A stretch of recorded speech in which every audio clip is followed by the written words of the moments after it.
Center for the Ethiopian Educational Information and Communication Technology presents Educational Satellite Television Programs.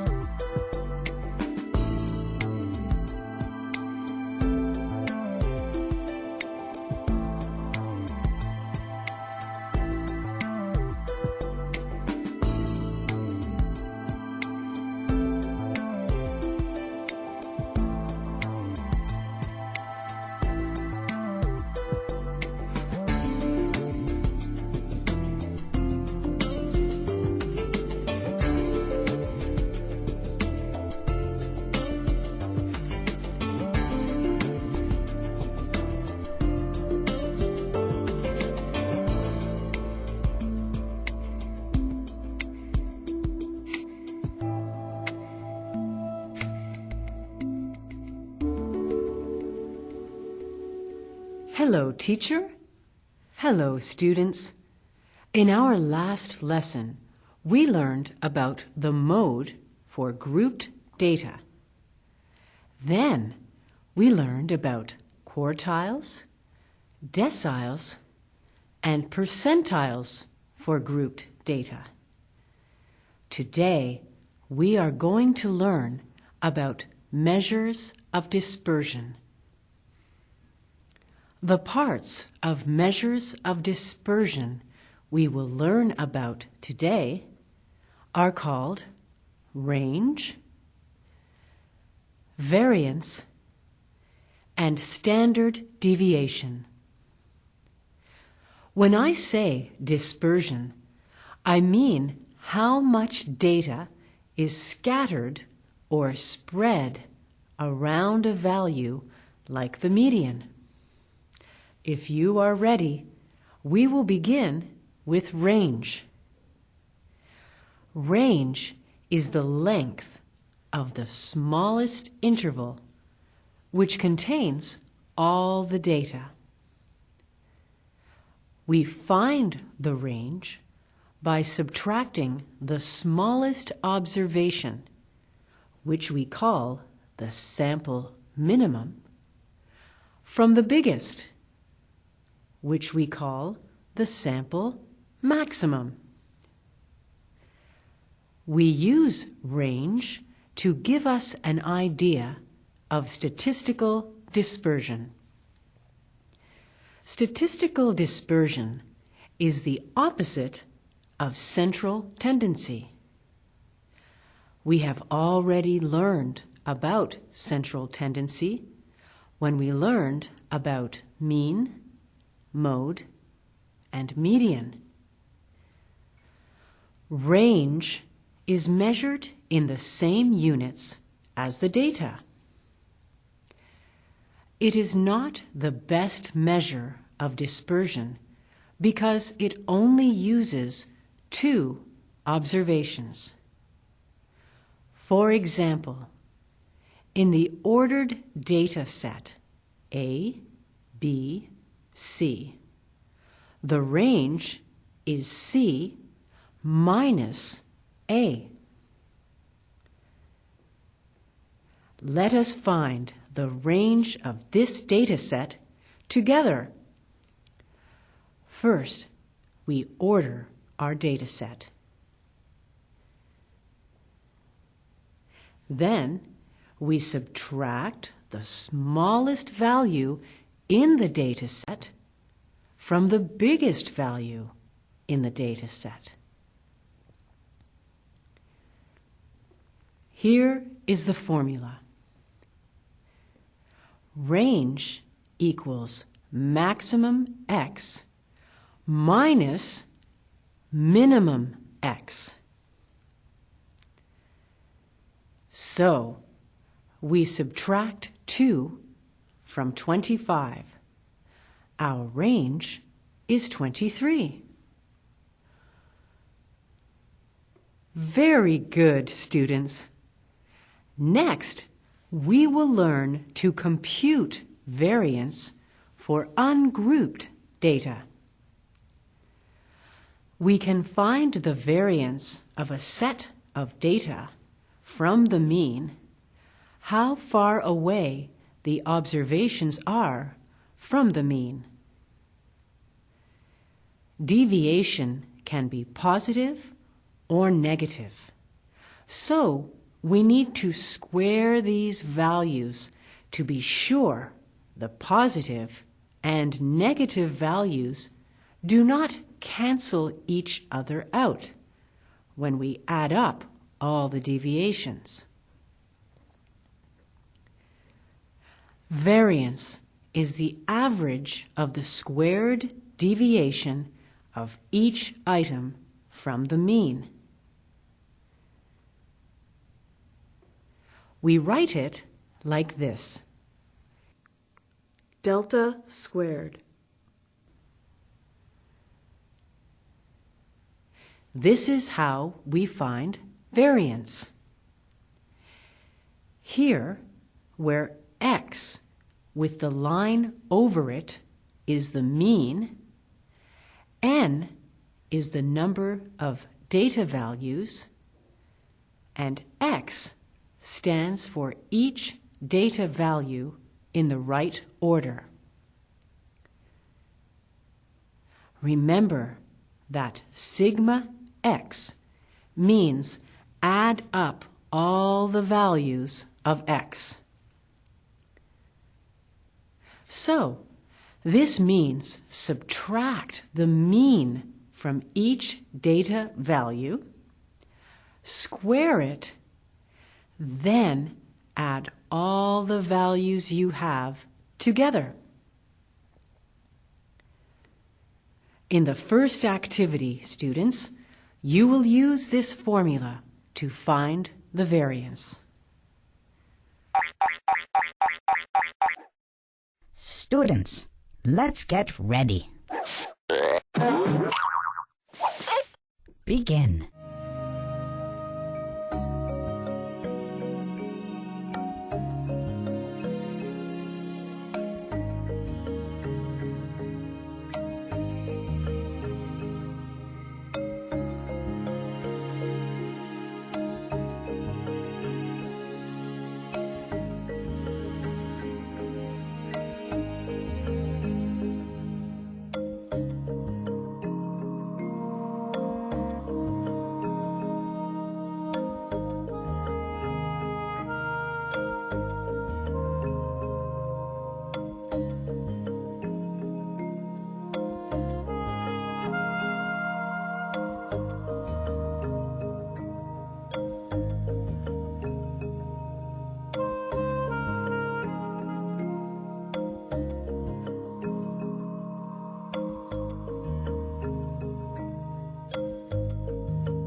Time's up.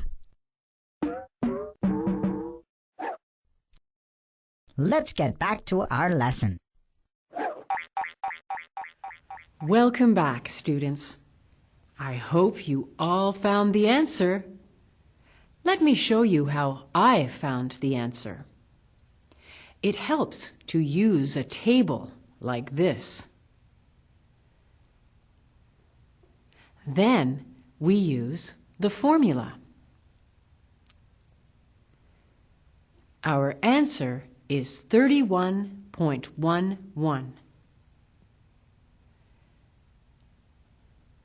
Next, students, we will learn about standard deviation. Standard deviation is the positive square root of variance. Here is the formula.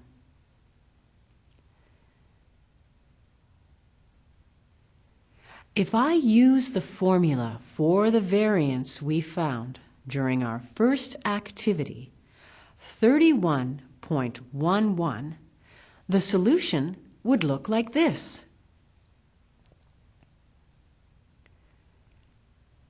So, the standard deviation is 5.58. Because standard deviation is the positive square root of variance, in the next activity, you will need to find the variance first, then the standard deviation. Students, let's get ready. Begin.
Time's up. Let's get back to our lesson. Welcome back, students. Let us discuss the answers. First, question A.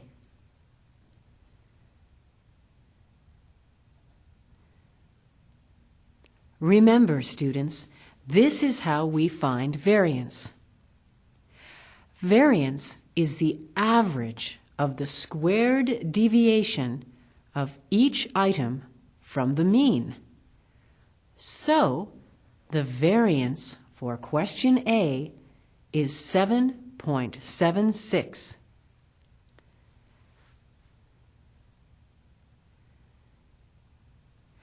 Now that we have the variance for question A, we can find the standard deviation. Standard deviation is the positive square root of variance. The square root of 7.76 is 2.79. The standard deviation for question A is 2.79. We can now look at the answers for question B. If you remember to find the variance first, and if you remember that the standard deviation is the positive square root of variance, then you must have found these answers as well. The variance is 97.36. The standard deviation is 9.87. Very good, students. A low standard deviation tells us that the data are mostly very close to the mean. A high standard deviation tells us that the data are mostly far away from the mean. A slightly more complicated real-life example. Here is an example from real life. The average height of adult men in Addis Ababa is about 178 centimeters, with a standard deviation of about 8 centimeters. This means that 68% have a height close to 8 centimeters of the mean. So, they are around 170 to 185 centimeters tall. That is one standard deviation. And almost all the men, 98%, have a height close to 15 centimeters of the mean, 163 to 193 centimeters. That is another standard deviation. If the standard deviation were 0, then all men would be exactly 178 centimeters tall. That is impossible. We have learned many things about statistics today. I hope you can see how statistics help us understand the world around us. Until next time, thank you, teacher. Thank you, students.